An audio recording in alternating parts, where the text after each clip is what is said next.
ಸ್ವಾದ ಸರೋವರಕ್ಕೆ ಸ್ವಾಗತ. ನಾನು ಲತಾ ಜಯರಾಮ್. ನಮಸ್ಕಾರಗಳು ವೀಕ್ಷಕರೇ. ಇವತ್ತು ನಾನು ಒಂದು ಅಪರೂಪದ ಹಳೇ ಕಾಲದ ಚಟ್ನಿ ಮಾಡಿದ್ದೀನಿ. ಅದರ ಜೊತೆಗೆ ದೋಸೆ ಮಾಡಿದ್ದೀನಿ.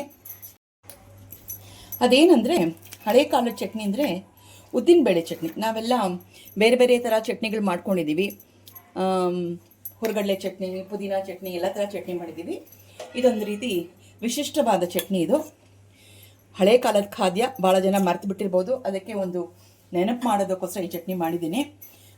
2 ದೋಸೆ ಇಟ್ಕೊಂಡಿದ್ದೀನಿ. ಇವತ್ತು ಬೆಳಗಿನ ತಿಂಡಿಗಿದು ಒಂದು ಸ್ವಲ್ಪ ತುಪ್ಪ ಹಾಕ್ಕೊಂಡಿದ್ದೀನಿ. ಸುಲಭವಾಗಿ ಮಾಡ್ಕೋಬೋದು. ಹೇಗೆ ಮಾಡೋದು ಅಂತ ಸ್ಟೆಪ್ ಬೈ ಸ್ಟೆಪ್ ನಾನು ನಿಮಗೆ ತೋರಿಸ್ತೀನಿ. ವಿಡಿಯೋ ಮಿಸ್ ಮಾಡದೆ ಪೂರ್ತಿ ಕೊನೆವರೆಗೂ ನೋಡಿ.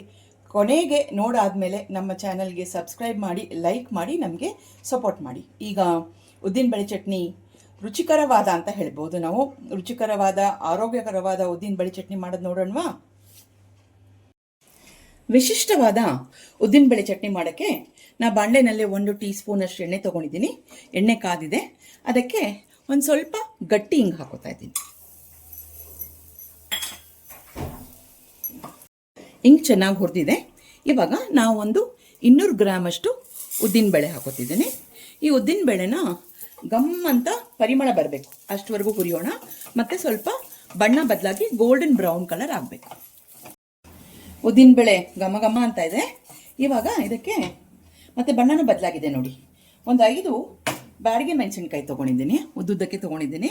ಅದನ್ನು ಹಾಕ್ಕೊಂಡು ಚೆನ್ನಾಗಿ ಮೆಣಸಿನ್ಕಾಯಿ ಚೆನ್ನಾಗಿ ಹುರಿಬೇಕು, ಅಷ್ಟವರೆಗೂ ಹುರ್ಕೊಳ್ಳೋಣ.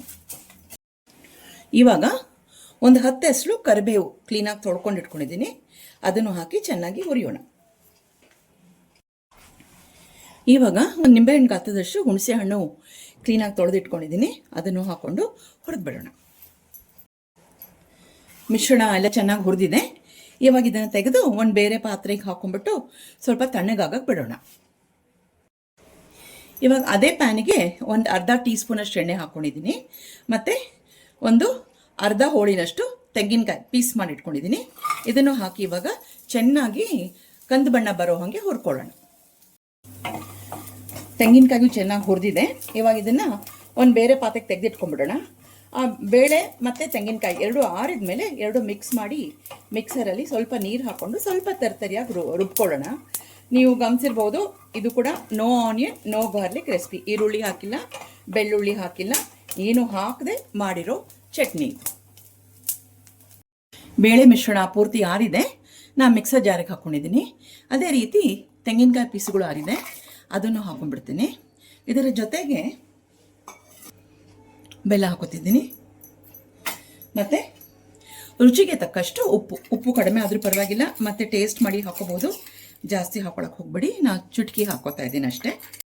ನಾನು ನಿಮಗೆ ಹಿಂದೆನೇ ಹೇಳಿದ್ದೆ, ಚಟ್ನಿಗೆ ರುಬ್ಕೋಬೇಕಾದ್ರೆ ಕಾದಾರಿದ ನೀರು ತೊಗೊಳ್ಳಿ ಅಂದರೆ ಇದು ಕುದಿಸಿ ಆರಿರೋ ನೀರು. ಈ ನೀರು ಹಾಕ್ಕೊಂಡ್ರೆ ಚಟ್ನಿ ಬೇಗ ಕೆಡೋದಿಲ್ಲ. ಇದನ್ನು ಒಂದು ಸ್ವಲ್ಪ ನೀರು ಹಾಕ್ಕೊಂಡು ತರ್ತರಿಯಾಗಿ ರುಬ್ಕೊಂಡು ಬರೋಣ. ಚಟ್ನಿ ರುಬ್ಕೊಂಡ್ಬಂದಿದ್ದೇನೆ. ಈಗ ನೋಡಿ, ಗಟ್ಟಿಯಾಗಿದೆ ಇದು, ಮತ್ತು ತರ್ತರಿಯಾಗಿದೆ. ಇವಾಗ ಇದಕ್ಕೆ ಒಂದು ಸಿಂಪಲ್ಲಾಗಿ ಒಂದು ಒಗ್ಗರಣೆ ಮಾಡ್ಕೊಂಬಿಡೋಣ. ಸ್ವಲ್ಪ ಸಾಸಿವೆ, ಕರಿಬೇವು ಮತ್ತು ಕೆಂಪು ಮೆಣಸಿನ್ಕಾಯಿ ಹಾಕಿ ಒಗ್ಗರಣೆ ಮಾಡಿಬಿಡೋಣ. 1 ಟೀ ಸ್ಪೂನಷ್ಟು ಎಣ್ಣೆ ಹಾಕ್ಕೊಂಡಿದ್ದೀನಿ. ಅದಕ್ಕೆ 1 ಟೀ ಸ್ಪೂನಷ್ಟು ಸಾಸಿವೆ, ಒಂದೇ ಒಂದು ಬ್ಯಾಡಗಿ ಮೆಣಸಿನ್ಕಾಯಿ ಪೀಸ್ ಮಾಡಿ ಇಟ್ಕೊಂಡಿದ್ದೀನಿ. ಮತ್ತು ಒಂದು ಸ್ವಲ್ಪ ಕರಿಬೇವು.